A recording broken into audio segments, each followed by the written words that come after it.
来看花莲观光渔区离期的工程已经完工了，也毋过还未启用。导航发现讲有真侪工线拢生生后去，因为现场的水嘛无啥够，所以到达佮无法度启用哦。外界是批评讲，即摆又佮加一间网仔馆咯。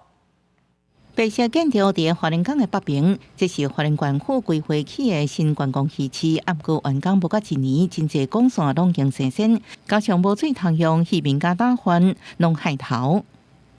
房子里面的电是有，但是没有水的系统啦。叫那些摊商移进来的话，可能会不太方便。我觉得花个5000万盖这个东西是，我觉得很不值得啦。对吧？也没有到那个价值。据观光渔区因为租约到期，县府伫2019年向中央争取3000多万起新的观光渔区，以及工程因为面积伤过细，根本无人进驻。2021年，各位华东基金争取2000多万，规划2期工程甲1期空间整并。工程已经完工，但目前在做一个竣工的验收的程序当中。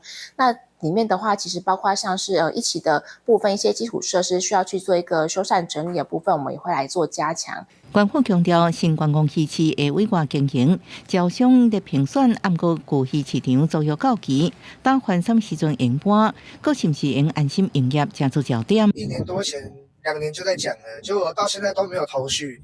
那目前他们也在做招商的动作而已，像我们面临说港务局要拆迁，可是现在政府那边也没有跟我们确定的时间。另外，伫新观光渔区边，还有一个原名叫做脚踏石国务工程的建筑，94年由农委会渔业署拨1亿3000万来起了后就拍荒。